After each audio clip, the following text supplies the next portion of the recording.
There are a couple of sessions across the road running a bit long, and we have one or two people wrapping up meetings. But I want to respect everyone's time and allow us to kick off. So good afternoon, my name is Jack Radmore, I'm the Energy Program Manager at Greencape, and it's my absolute pleasure to welcome you all here to what is a very exciting launch of what we feel is a very impactful platform, the PowerUp platform hosted by SETA. I think one of the greatest inventions or phrases is all protocols observed. So, on that note, all protocols observed. But Deputy Minister, thank you so much for joining us.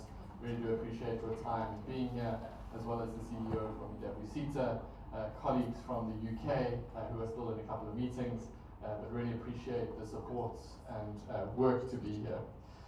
I do want to, however, really acknowledge the UK Pact program for the support that they've provided, not only for SAREM and the development of SAREM, but particularly for the development of the PowerUp platform and what you guys have been able to unlock, as well as support from the Project Steering Committee, many of which are here today, representing higher education institutions, the different SETAs, academia, as well as our industry bodies, SAPIA, SAWIA, etc. It really is a partnership that has made this possible, and hopefully the partnership that will continue to drive impact.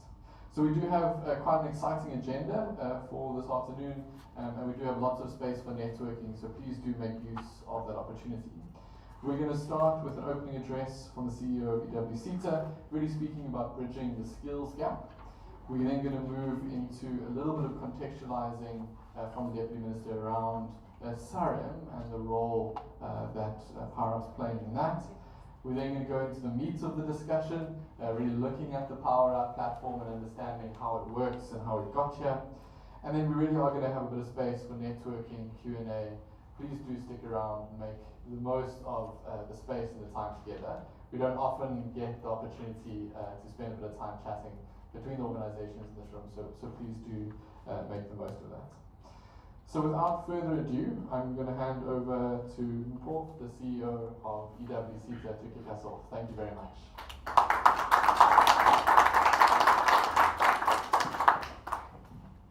Thank you, and good, is it evening or afternoon? One of the two. Okay. In my language, we say dumelang. We say it in the morning, we say it in the evening. My name is Mpho from Energy and Water SETA, one of the 21 SETAs in the country, and I always stand up and just remind us our role is not to fund, but our role is to work with industry to understand what the country requires from an energy perspective and also from a water perspective, and together with industry, TVET colleges, the universities of technologies and universities, put together a proper list of the skills that are going to take South Africa forward. That's just for us to start, and I'm starting there because of PowerUp. The importance of understanding what the demand for skills in the country is critical. It's easy for us to run with projects. I think there's been a lot of us we've been seeing a lot of training that's happening in the country. We've been seeing a lot of demand for skills development initiative. But the real important thing is really for South Africa to come together and say, we as an energy sector, we have a clear picture of what we require to move the sector forward. And this is where PowerUp comes in.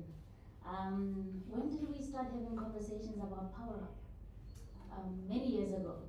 A couple of years ago, we started having conversations to say, how do we really see this forming? What would be the role of PowerUp?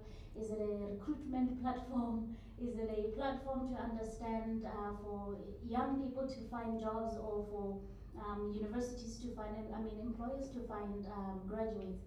It's really not that. The National Skills Development Plan from the Department of Higher Education and Training talks about developing a credible mechanism for skills planning. We do have skills planning mechanism in South Africa, and our role as a SETA and as a sector is to continue to enhance the credibility of that mechanism, and this is it. What we want to do is we don't want to come up with a long critical skills list and none of us agree with it. We want to get to the end of the year annually where we are able to highlight to South Africa, to highlight to the universities, to highlight to the TVET colleges the key skills that are required to drive the sector forward. And not only to drive the sector forward, to also respond to the NDP call of building a capable state. Often people look at the public sector and we say capable state. I'm part of the state, and I always say we're all part of the state. If the energy sector is not able to plan, if the energy sector is not able to understand its own policies and regulation, which is part of this is not about artisans. It's about proper, real skills that are required from a planning, from policy setting to implementation to management, and also to the artisanal training that are required in the country. Currently, we gathered yesterday and today, we gathered in the University of Pretoria with the Minister of Higher Education and Training to look at the role of the PSET, which is the Post-School Education and Training. And one of the key things we looked at was the MTDP requirements and some of the targets that are sitting there. And one of the targets is 7,000 capable people that needs to be injected into the green economy. And we can do that. We can advertise, we can call for people to do the training, but without this proper understanding of what really South Africa requires, we're gonna get to the end of the training and have a lot of young people who are unemployed but qualified. So this, for me as a SETA, really answers one of the biggest challenges and one of the questions we've had is how do we enhance and how do we improve the employability of even the young people that are getting into the sector, and also the growth of those who are already in the sector. So how many minutes do I have?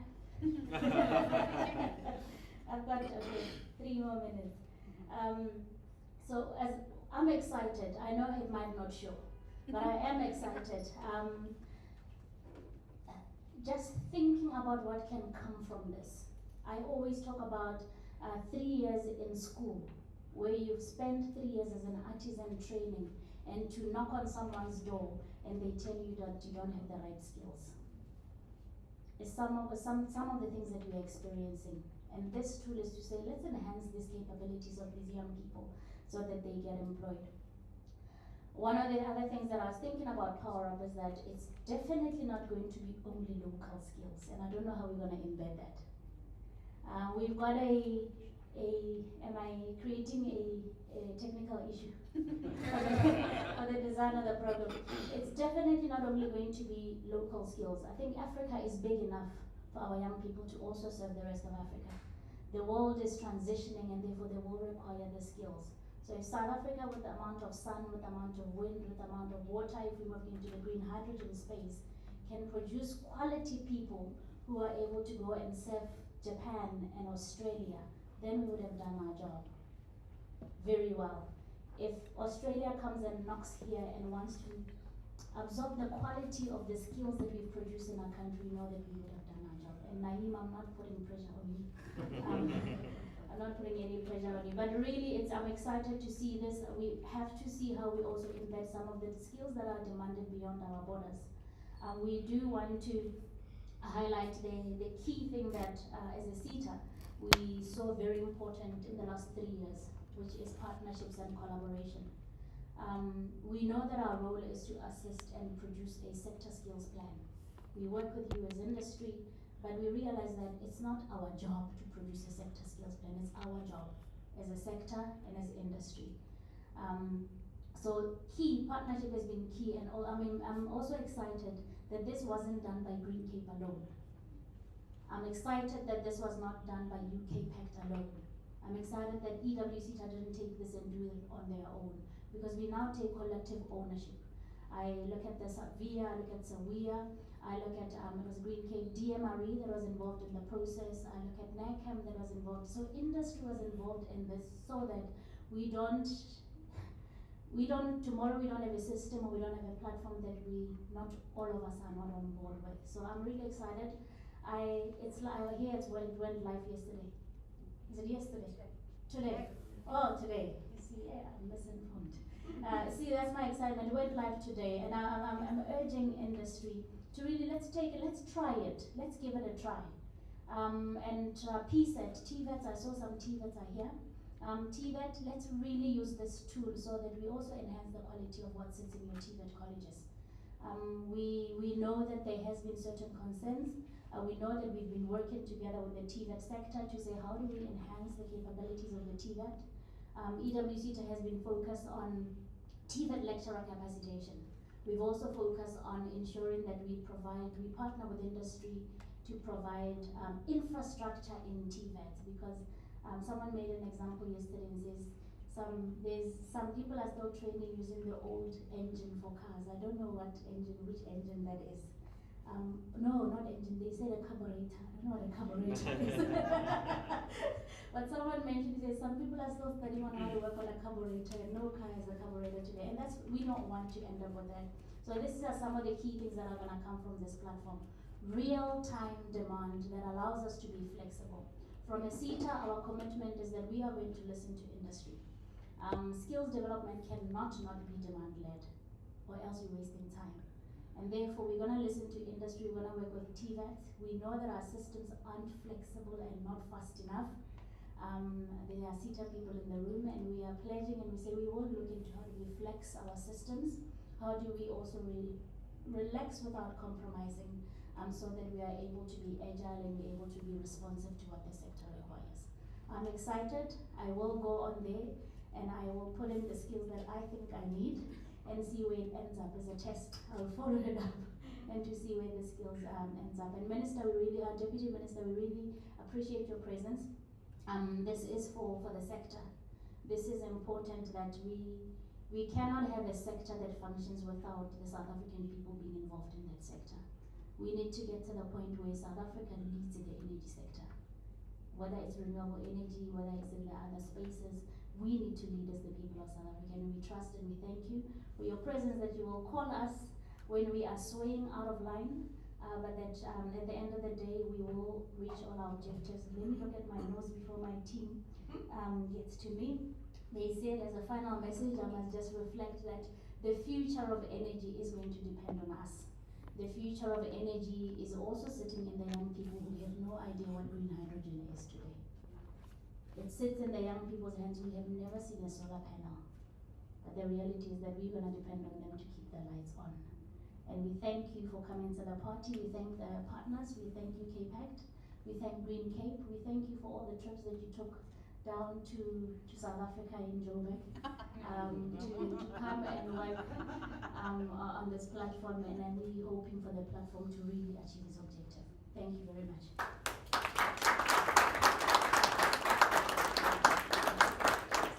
Wonderful. What an amazing starting point for tonight's discussion. Thank you so much. Two things stuck out for me. One, how do we create a thriving and prosperous Africa that's not just serving us, but serving the world and creating that skills base? And two, how do we make sure that our youth are employable and have the right skills? So thank you for that aspirational call and the pressure on Naeem. I think he's already going a little bit grayer in the beard there, thinking about a Japan-linked PowerUp. Right? Brilliant. So with that kicking off, we now have to speak a little bit around SARIM. That really was the heart of where this catalytic intervention emerged. So Deputy Minister, I'll hand over to you. Thank you very much and looking forward to your inputs.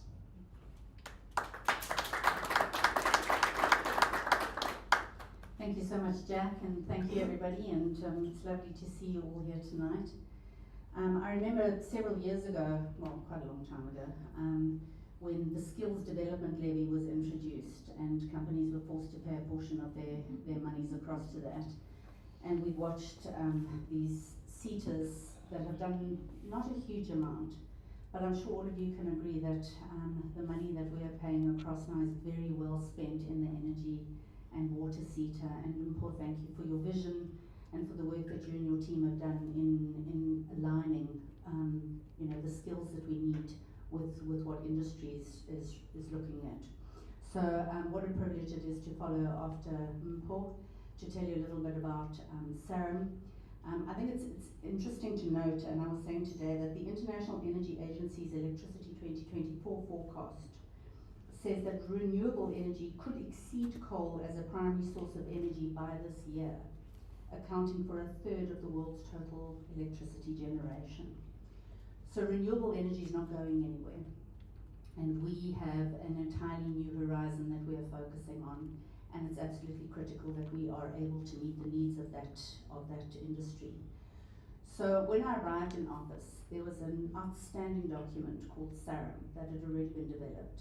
It had been developed through the collaboration of a whole host of people, from business, from private sector, from government, from NPOs.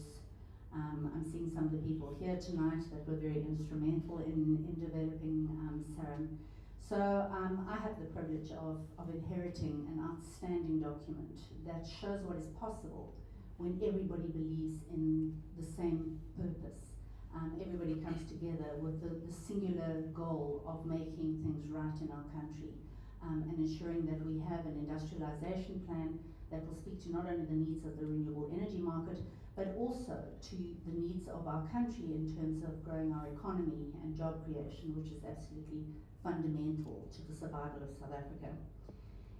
Unfortunately, however, we all know how bureaucracy works, and since we sort of came into contact with SARAM, we've been trying to get SARAM adopted by Cabinet. It has been an ongoing process that has taken an inordinate amount of time, and we were hoping that it would be on the Cabinet Committee agenda for tomorrow. Unfortunately, it is not.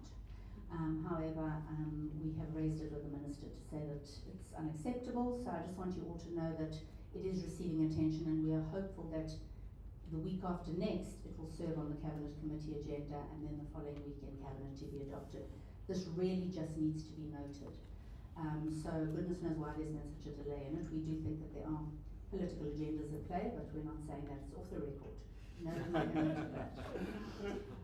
So obviously, SARAM is the Renewable Energy Master Plan, and part of what happened last year while we were waiting for this to be adopted was that the implementation plan was also drafted.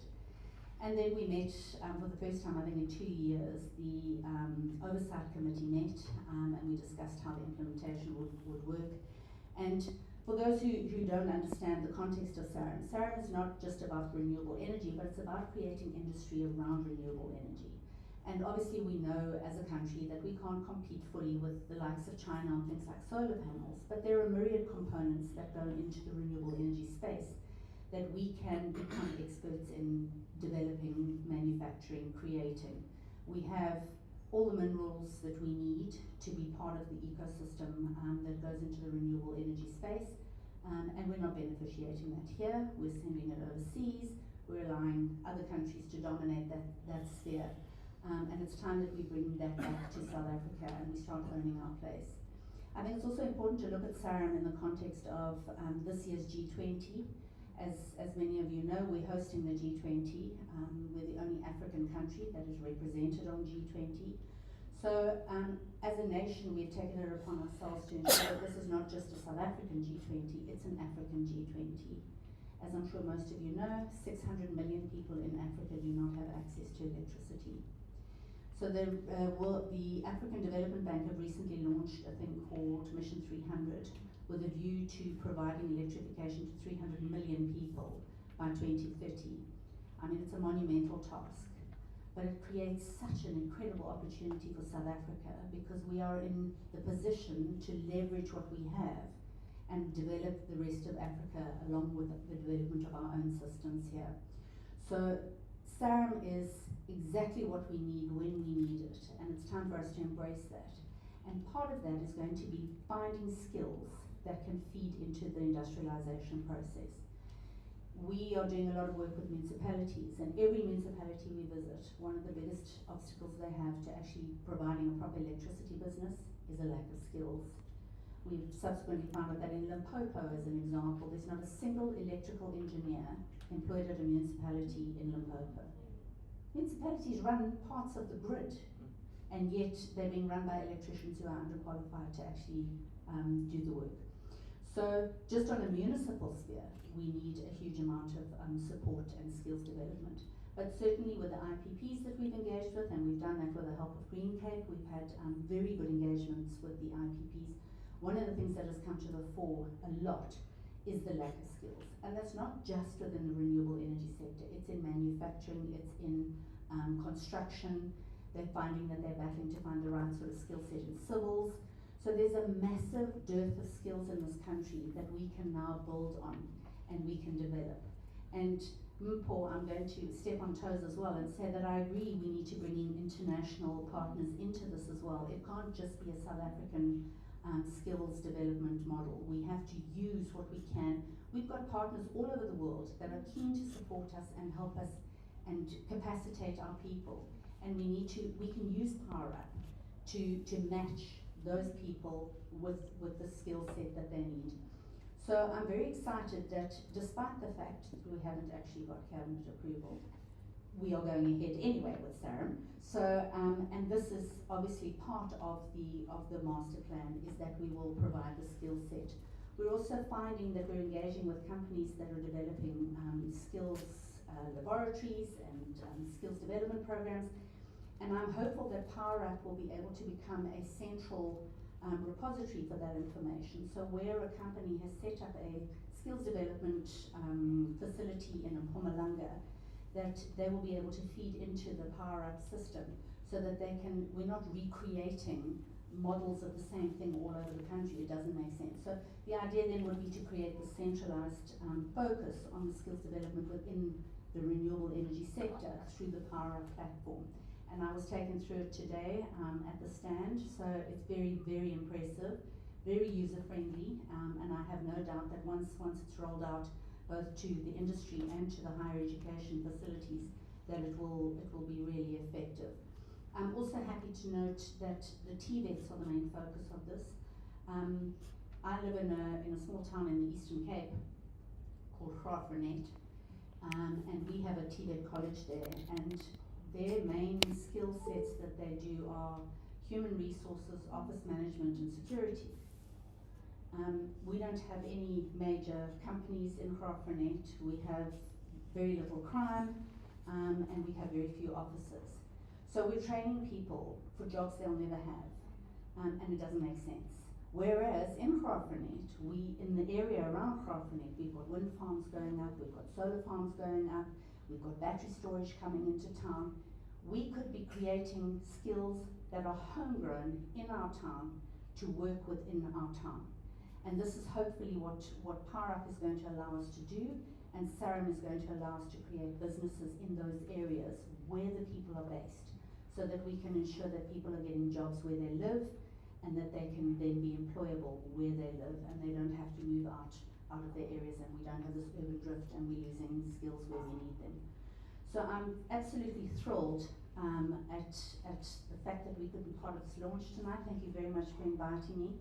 And in particular, I'd like to thank UK Pact for the incredible support that they've given. You know, it's always an amazing thing that when other people want to invest in your country, it kind of makes you realise how good your country is, and that it's worth investing in. And the amount of work that UK Pact do for South Africa is testament to this incredible relationship and the fact that we are worth investing in.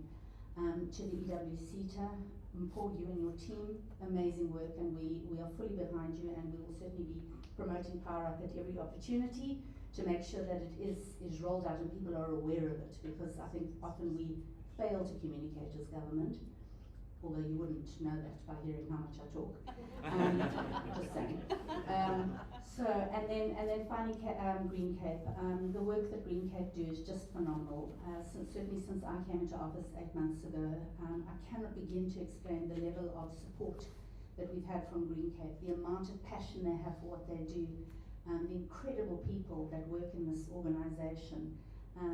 South Africa doesn't know how blessed they are to have you as part of our energy ecosystem. So thank you for everything you do. Thank you, everybody. Enjoy the evening.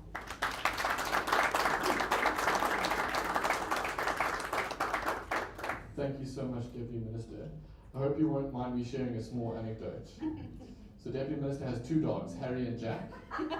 And most often Deputy Minister forgets which one I share a name with. So hopefully from tonight we'll get that right.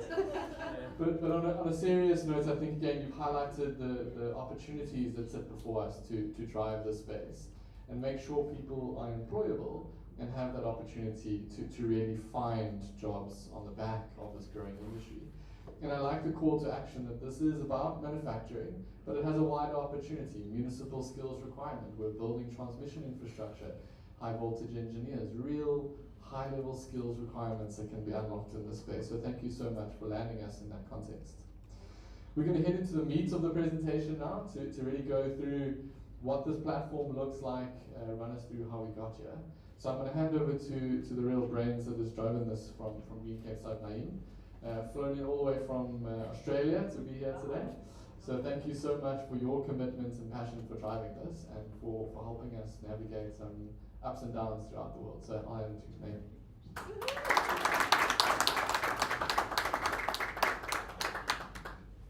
Thank you, Jack.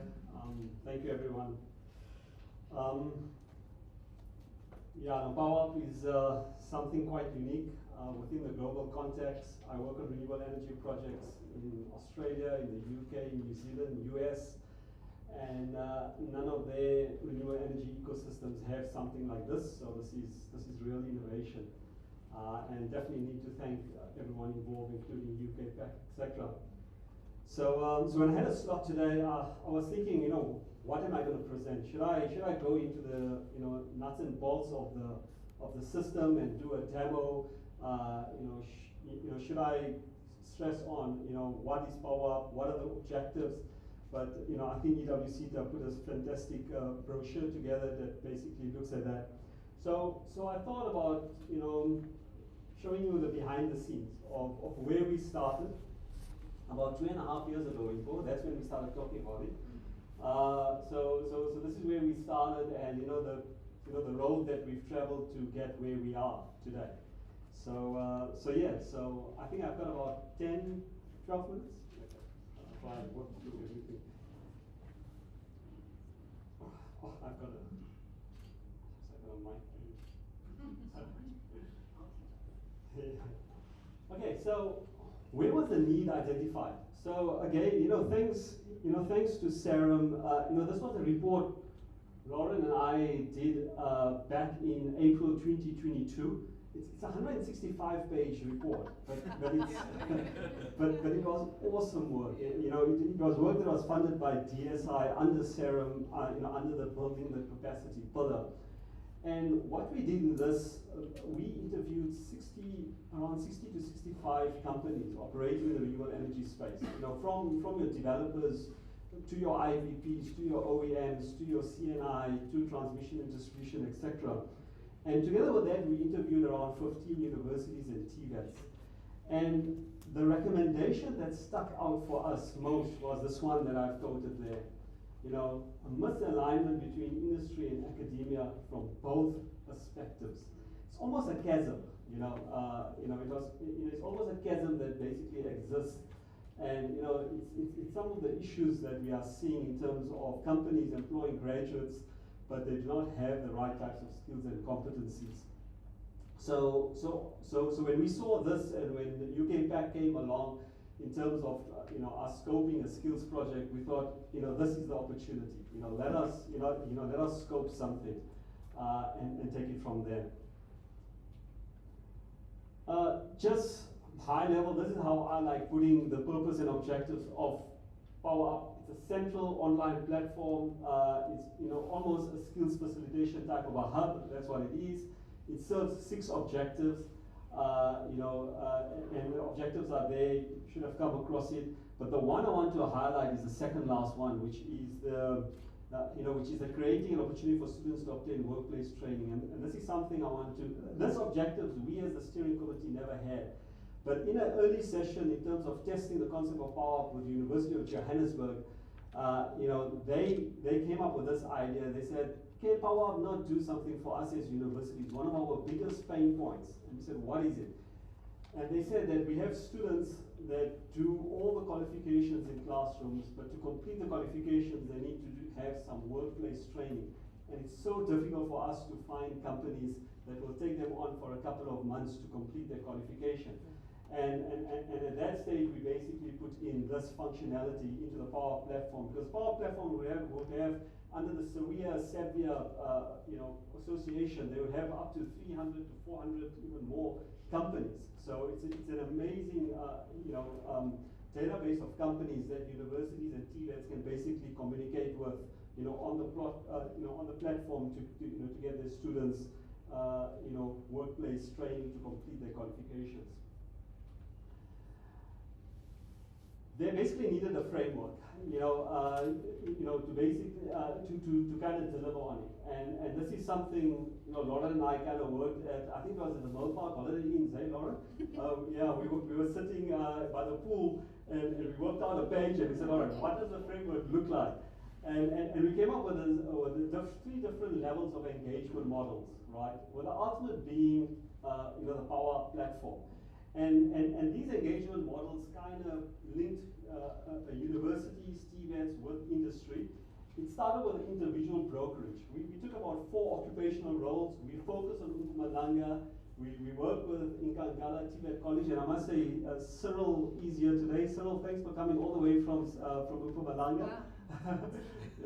So we worked with Cyril on the individual brokerage in terms of solar PV installers. We worked with the University of Mpumalanga, and we worked with Gersibanda TVET College and Nkangala from Cyril. And we proved it at that micro scale in Mpumalanga, and we had Nashua Solar Mpumalanga, and we had Silulumanzi, who are in the water sector in Mpumalanga. So these were a couple of the private sector companies, and we got the TVETs and the industry into a room, and we actually scoped projects and skills that industry needs that basically could be addressed by the TVETs. We then took it one level up. We went into a facilitation type of a workshop where we got a few companies in a room here at the Green Cape, opposite a few PSETs, universities and TVETs. And in that facilitation workshop with a lot of post-its, etc., we then did matchmaking. But again, both these were very labor intensive and very resource, labor and resource intensive and costly. And it's not the solution. The solution needs to be in the cloud. And that's what led to online platform. But what it also did, it actually verified, it did a verification that there is a need for this platform. Part of all this, once we identified once we started the project, we had to create a steercom. The steercom was important. The steercom was made up of very high level people, and these were organizations that were part of the steercom. The people in the circle were represented organizations that are going to be eventual users of PowerUp. That's why we have them in the circle. But we have, we had other participation also. An important one was NARChem that brought a lot of the learnings out of high gear into PowerUp. But this steercom provided strategic guidance. It actually ensured that PowerUp was relevant both to industry and PSETs. The steercom also assisted in terms of promoting PowerUp and also highlighted any other skills development initiatives in the ecosystem that is duplicating what PowerUp is doing, because for me that was very important. There's a lot of skills initiatives out there, and you don't want to duplicate it, so it had to be quite unique. So the steercom met every 6 months, and they basically scoped the purpose and the objectives of what PowerUp is all about. There are others type of platforms. A lot of you would have heard of High Gear, which is in the automotive sector. It is, and this is a quote from a MSETA document. It is a platform supported by MSETA. It is not as sophisticated as PowerUp. It's a bit more of a, I compare it to a manually driven car to an automatic driven car. So, but nevertheless, High Gear works really well in the automotive sector with the tier suppliers and the OEMs. But again, if you look at this, an important thing is about educational system is aligned with industry. So they're out to achieve the same thing that we're trying to achieve. We even found something out of the UK, out of Coventry University. They have something called the Electric Revolution Skills Hub. And I've had 3 meetings with them to understand their platform and also to share what PowerUp was going to be. And they also gave the thumbs up. They said, no, you know what, Green Cape, PowerUp, people are definitely on the right track. So what was the development roadmap like? So it all started, with putting together an architecture. This is in the very early days, and we kind of workshopped all these type of flow diagrams with the steercom, and Impo will know that she was part of all this, and cringing, but nevertheless they really vetted, a lot of these flow diagrams, and this was the initial design. That went through a few steercoms, before we kind of finalized it. And that led us to a functional pilot, right? The functional pilot, Nick is in the room. So Nick from Green Cape put together this Google Forms online concept, and it was something really raw, but it served as, as a pilot. And in October 2023, we basically had 3 sessions over a week, where we looked at certain qualifications in manufacturing, solar, and wind, and we basically got in a Zoom, I think it was a Zoom session. We got the participants together, and we kind of role played PowerUp on the Google Forms, and the feedback was phenomenal. I mean, we had GRI Towers in there with Northland College, and GRI Towers were mentioning, we don't need Red Sea welders. We just need welders that can do TIG and MIG, because that's what towers require. And Northland were in the room and said, yes, definitely, we can do that for you, and then the collaboration started. We had Stellenbosch University with Skatex Solar. And Skatex Solar told Stellenbosch, your electrical engineers are not trained in this type of PSET software. And when Stellenbosch University heard, they said, all right, no problem, we can create a short course for electrical engineers to train them in that PSET software, that will basically meet your needs.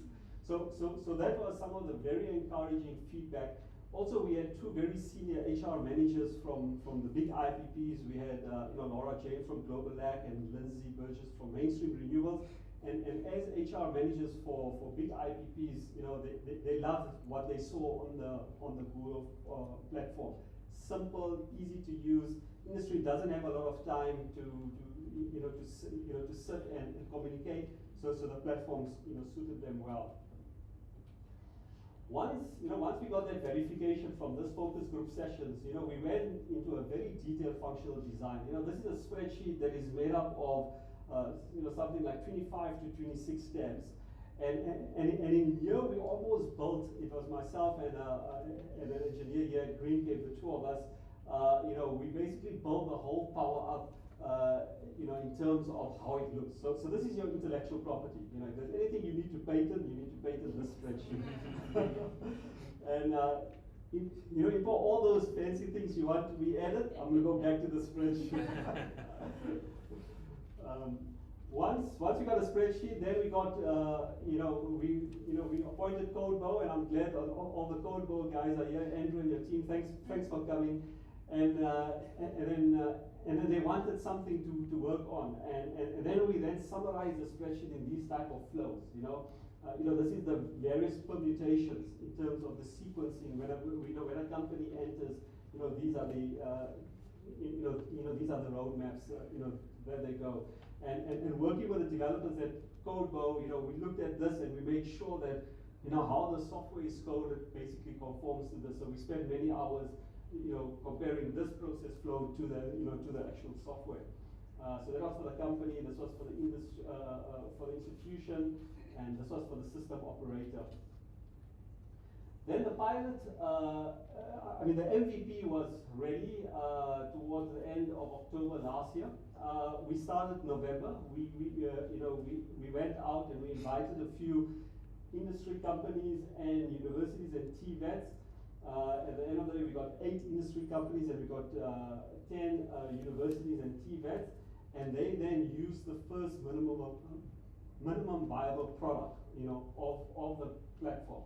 And we got a nice variety of companies that operate, sizes of companies, etc., and also in terms of the the universities and the TVET, and we also got the ATI, which is a private sector training institution that participated in the pilot.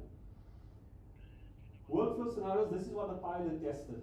And these are the 4 key workflow scenarios, right? The first one is when a company requires, graduates on a particular job role with no modification to that job role. Every job role that's fit on the database has qualifications and competencies linked to that job role. Companies are not interested in qualifications. They are more interested in competencies, right? So a company will get onto PowerUp and will review a job role and see whether they're happy with the qualifications and the competencies that are linked to that job role, all right? And when they have no modification, that's a sequence. The company will put in the request, will go to the institution. When there's a modification, then there's a longer sequence. The industry association gets involved. The industry association needs to vet and approve any changes to a job role that is being made. And that's why I'm getting very close to Javed from Serbia, who's here with us today, and even Santosh from Sawia, because those are going to be our main contact points in terms of modifying any of the job roles. And Sawia and Serbia are reviewing the job roles with the qualifications and competencies. Company can go onto the platform. If they don't find a job role, they can add it. All right. A MetMask technician is the one I always use. I find MetMask technicians in other parts of the world. I don't find them in South Africa as a qualification. It's an important role on a wind farm. As the wind industry grows, you will need the technicians. That could be a new job role. Industry can then put that in and it will go through the system, and that job role with associated qualifications can be registered on the system. And finally is the one where the university has to request workplace training. So this was the release version that that the minister played with this morning. But I just want to get Tyrese to basically log on to the 3 modules.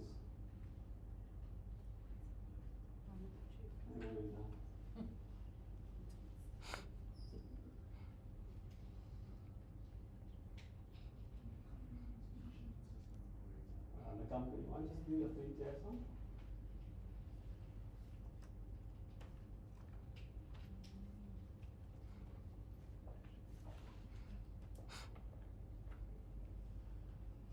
So this is the company one. All right. So this is the company one. Simple job role graduate years. Can you click on the view job role? We'll just go through one sequence. Right. You can choose solar PV installer. Review job role. Right. I just want to show you. So this is typically how a job role looks. Associated qualifications, associated competencies go down. So this is where a company can basically add or delete competencies or qualifications. Click on request graduates. And this is where they'll request graduates when they want it. You can just request 10 graduates. Open up your calendar, just choose a date, submit, and that will go then through, and then if you open the institution one, you will basically see. But that's the nuts and bolts of PowerUp. Thank you.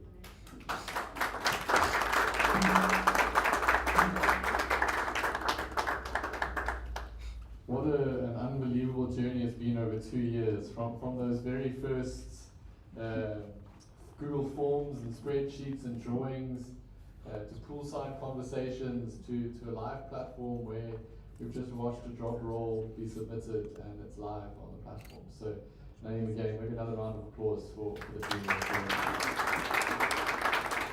We're going to go into a session of Q&A now. If anyone has any questions, I think the one last anecdote I want to share is if you could ever pin Naeem down, or maybe even someone from GRI better, to ask them what a TIG and MIG welder earns if they're well qualified. You'll be very surprised at how good that salary is.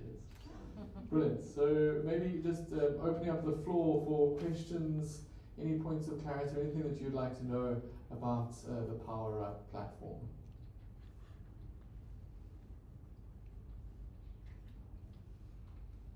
Oh, no questions. Not a good question there. I'll put on my teacher voice. So I'm Melanie from Boland College, and I just wanted to, I see QCTO's logo all the time, and I don't know if anyone from QCTO is in the room. Just to make a comment about the difference between universities and TVETs in terms of the autonomy that universities have in adding to and taking out of qualifications that TVETs don't have. So universities are able to adapt and change qualifications and add in different skills, but TVETs are a little bit more restricted.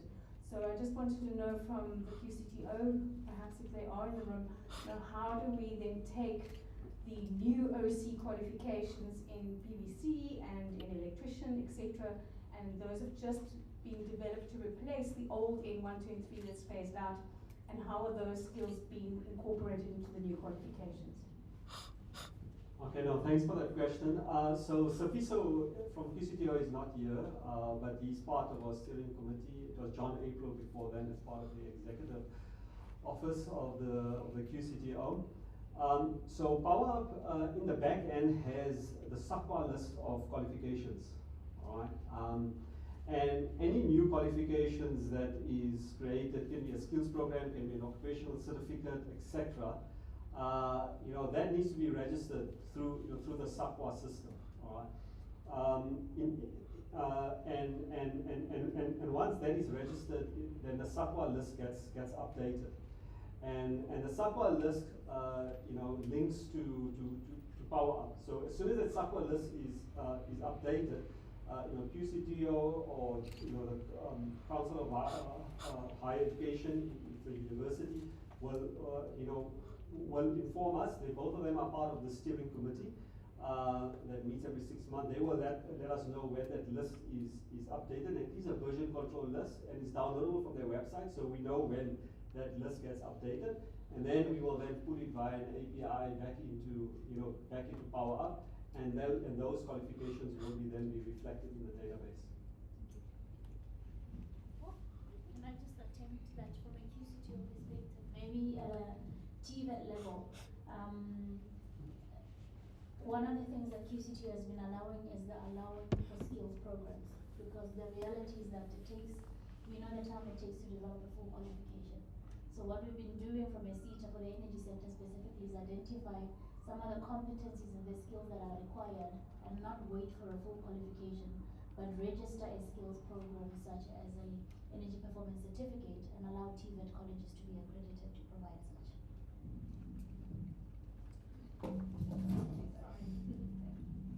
Another question there? Another question? Hello everyone, my name is Nomava. I'm representing EWCETA. But what I want to find out is how would the municipalities, distressing municipalities or not, would be able to tap into this platform in order for the municipalities to have the future skills. You had mentioned something here that a welder, because the welders that we're using in the municipality space at this point in time is the normal welders. We don't have the wind welders at this point in time. So how would we, so that we are able to have the future skills, the municipality will be able to tap into this platform? Okay, so currently the platform allows for companies, so the company module can be easily be called a company/municipality module. So if municipalities have a need for graduates and that basically have those particular competencies, etc., it's as simple as opening up municipalities to register as users on the company module. Nothing will need to be changed. Initially, with the time frame that we had, we actually didn't want to build something really massive. But the instruction to code was to build PowerUp in a modular way, so that when you have a request where we feel that municipalities need to become PowerUp users and start using the company module, that can be easily bolted on. So we can definitely bring the municipalities into the PowerUp platform moving down the line. Yeah, we're ESCOM this morning that there's interest in integrating the ESCOM skills demand in that. Thank you. Marupin from Northern College. It's a brilliant idea of having a PowerUp which really works for almost all the TVET and all the consumers. But now my question is more related to thanks to the presence of the minister. Maybe it won't be the question, the answer for today, maybe for the future. When you have your solar panels installed, it's not easy to be totally off the grid. You still need the support of the grid. But now, what does the government say where it's like somebody hire you to wash your own car? It's similar like that. So you have to connect your power from the grid, then there will be some charges from ESCOM. Now, that diminishes the whole idea because you end up paying more than somebody that is still on grid without the solar panels. So I'm just saying maybe in the future, there might be something to be done, you know, to eliminate those extra charges, whereas you are having your own solar installed, because there will be now some extras involved on that. Thank you. Brilliant, thank you so much for that question. I think an important point around how do we think about the future of South Africa's energy model, and how do we all continually find a space to have our individual inputs into that space. So thank you for that question, and looking forward to seeing that grow. David, you had a question? All the comments. Thanks, Laurent. David Toller from SAPIA.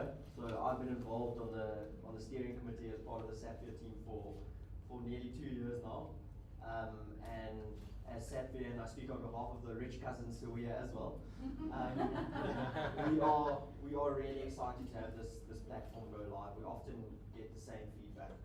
Candidates don't have the competency, they're not trained for the needs of industry. So we are really excited to have this go live. The comment I want to make is what this platform, the central platform, allows us to do as well is to have a really intentional data-centric approach, and we can track the frequency of requests in a central database and use that in different applications as well. So really excited to have this go live, and well done, Naeem and Lauren. You guys have done an incredible job. Really well done.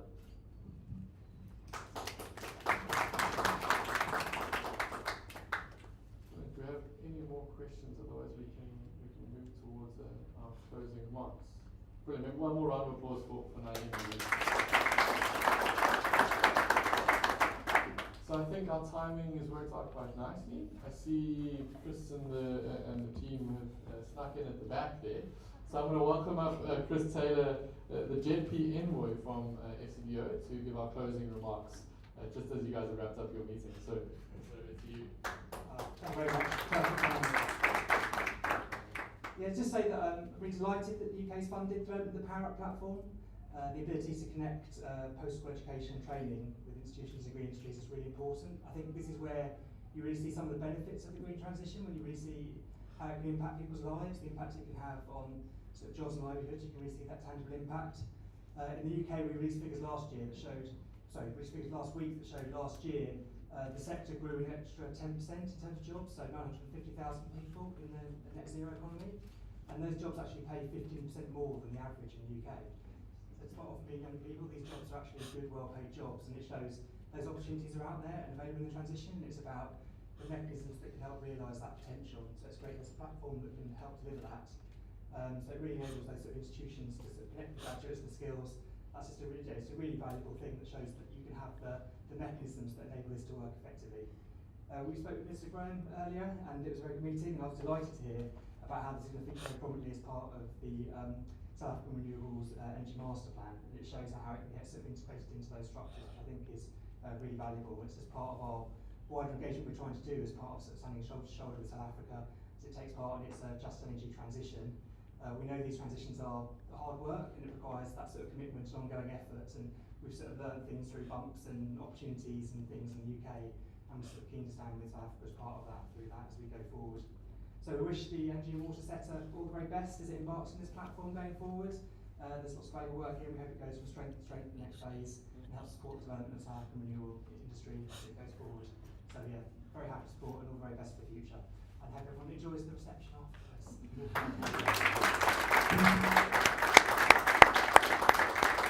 Brilliant, Chris, thank you so much. I like the image of standing shoulder to shoulder as we take on this global transition. That's a lovely image.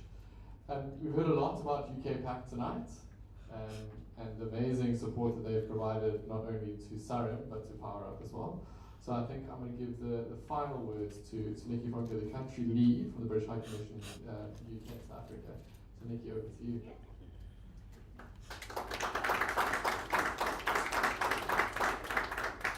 Thanks everyone, I'm glad you made it in time, Chris.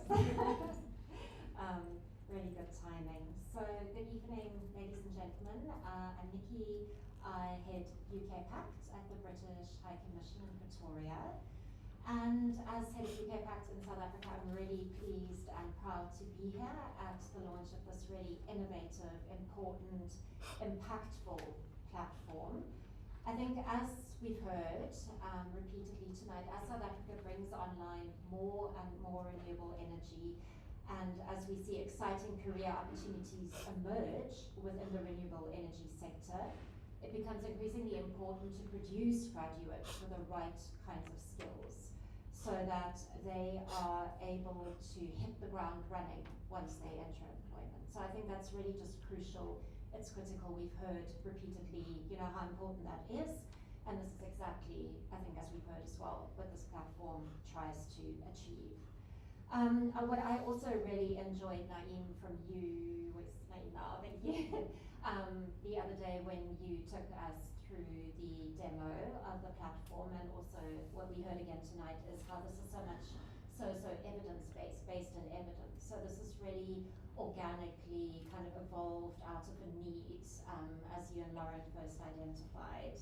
And I love the story of how, from kind of the bottom up, it emerged and grew until, we've now got this really amazing platform that ties together, the PSET institutions and industries and helps them work together more effectively, constantly informing each other and benefiting from this interaction as well. And of course, we need to recognize the other really important actors.